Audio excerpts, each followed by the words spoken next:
Good morning. It is day 29 and I've missed a few days of doing this, vlogging as my students call it. I missed a few days. It's been kind of crazy. Thursday, Jason and I had our anniversary. We went on a little day trip somewhere, and then Friday I worked at the garden. Did way too much. I lifted way too much dirt. I'm finally recovering from my soreness and hurting, but it wore me out pretty good. Saturday, can't remember what I did Saturday. I went to Beaumont. Wow, it took me a minute. I went to Beaumont, shop for, even though I'm not supposed to be shopping, it's on my rules. We had a choir or a music event at our church, and I did not have the color palette that she was asking for, so I had to go shop.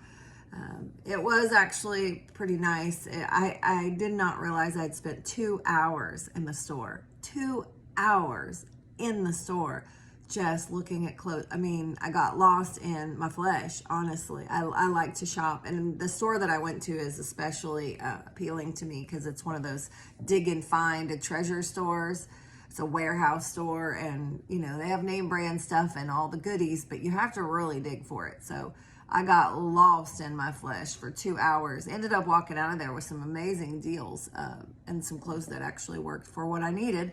However, I spent too much and I shopped. So am I going to hell? No, I don't think. They're my rules. I just broke my own rule and ended up shopping on Saturday. I did get some shoes, I desperately needed some shoes, and they're comfortable. That is amazing. So then Sunday, of course, we go to church 2 times, once in the morning and once in the evening. And then Sunday, I actually preached at a little church at 2 p.m. So I hit 3 services on Sunday, and the message that I spoke went very well. I think it was well received. My mom was there, and she said it was the best I've ever done, but she's my mom, and I know that she's on my side no matter if I do terrible or good. So I just let God talk. I did what I was supposed to do. I was obedient. So as the days creep forward, we're on day 29 now. Yesterday was the first morning that I had one of those kind of, I call them starvation pains. It was where my body was like, okay, chick, you're almost done. You're just about done. So I know those from last time. Last time, those got louder and louder and louder, and that's what was screaming in my ear towards the end. You've got to eat. You're damaging your body. I mean, my body was literally telling me, you must eat now. And those voices were the hardest, I think, to cope with. I mean, I can deal with the rest, but those were so loud. So the girl that I'm on the journey with, this time we had a little discussion last night about, you know, she's never done this before and I have, so I was trying to give her, I said, maybe it won't happen to you. I hope you do not hear those voices like you're getting sick, you're damaging your kidneys, you're gonna die. Hopefully you don't hear those. I said, but be prepared. I don't want them to kick her from the side and her not even expect it. So we did have a discussion about that yesterday. We talked about how to break our fast. I've done this before, and I believe I did it right. I don't know if there's a, you know, I know there's a wrong way, but I know there's a bunch of right ways. So I started off with soup. I think it was like a real easy vegetable potato soup. None of the vegetables would cause me, you know, any discomfort or harm, but it was just a little bit of soup, and then I gradually worked up from there. After a course of maybe a week and a half, 2 weeks, I was eating everything in sight, really. And that was another thing we talked about last night, was the fact that your body afterwards, what happens. And I need to make a separate video on that when I'm awake and I have my thoughts together. But I think what took me by surprise was I can eat now. So like, there's no big deal. But what I didn't realize is that flesh that was screaming at me through those last, I would say 6 days, 7 days of my fast, they kept screaming all the way until about 2 months after I was done. You gotta eat, you gotta eat, you gotta eat. And it was like my flesh just rebelled against this fast. And it was nothing that I was prepared for. And I'll go into more details in another video that I'll make on how to break your fast. May even write a book someday called Rewind,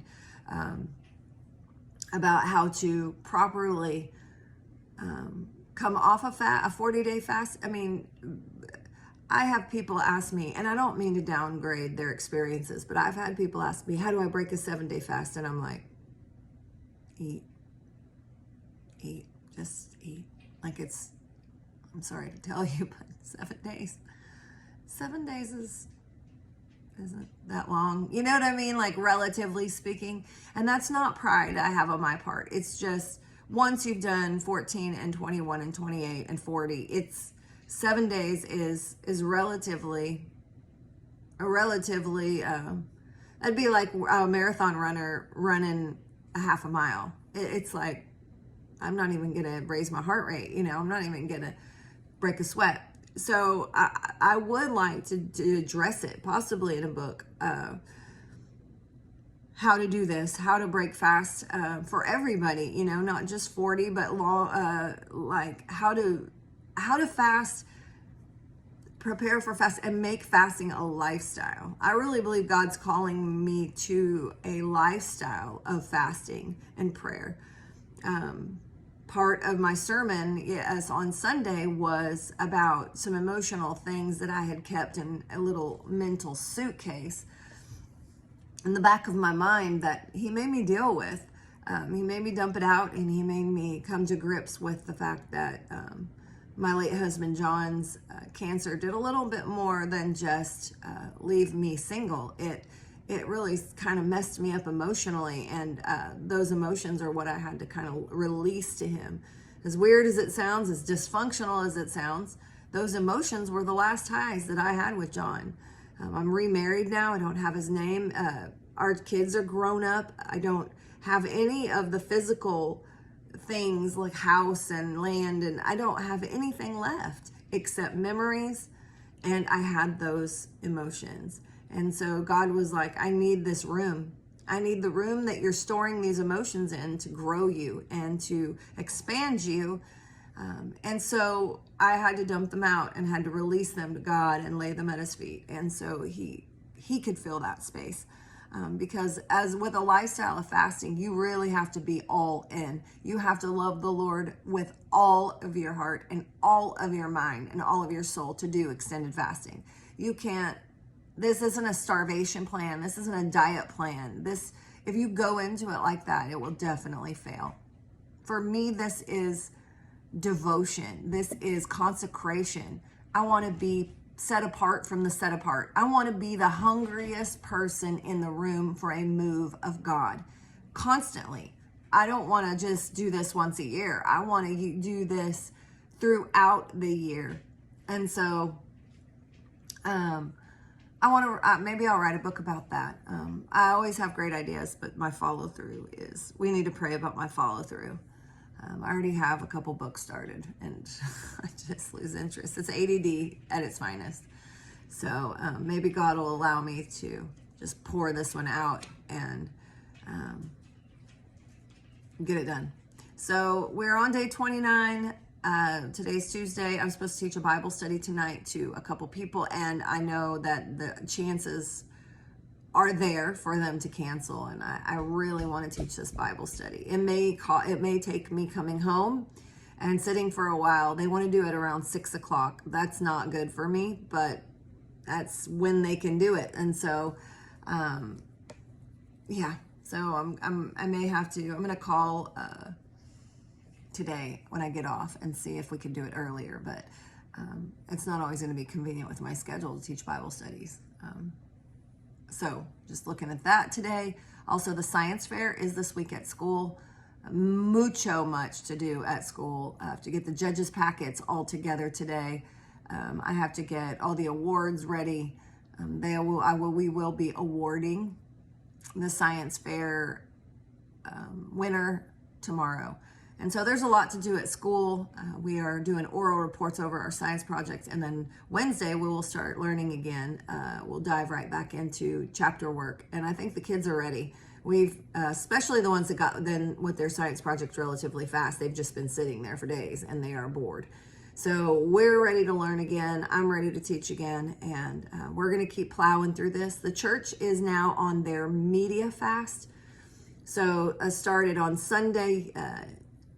It will go to next Sunday, just a social media and entertainment fast. Some people are grabbing sugar and doing sugar too to prepare for the week after, which is the 7-day water only fast. And I really think that I'm going to jump on the water only train. The only thing that I'll do different is my cup of coffee in the morning. I may end with an absolute fast. I'm not sure about that. I still need to seek God on that. The absolute fast is no water, no food.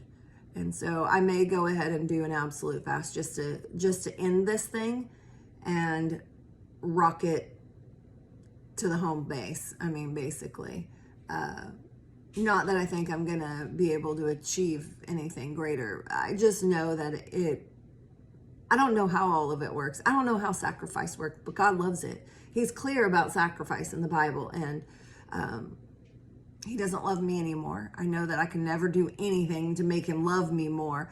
However, if it helps the church, if it helps spiritually somehow in the supernatural, it kicks the devil in the teeth, I'm game. I'm game for stomping his stupid head into the ground any chance I get. And so I don't say that lightly. I know that, there is a whole war being fought, and I'm not scared of my enemy. I'm not scared to do the hard things. So that's my plan. Just going forth the best I can. Hunger is long past. However, my body is still longing. It's still desiring comfort from food. And so that gets, in the evenings is the worst time. Evenings tends to be the hardest time because things stop, you slow down. We are pretty busy. Honestly, there's not a lot of evenings I have to sit here, but in the evening especially is when you need to eat starts. And so just combating that with trying to stay busy. But garden's going to be planted this weekend. I have many things to look forward to. We're rounding the corner. We're almost into single digits of days left, which is amazing. So we're trucking, and we're going to make it. And I will hopefully continue. I kind of slacked a little bit over the last few days to making videos, but I intend to make a video more often, and we'll talk to you tomorrow.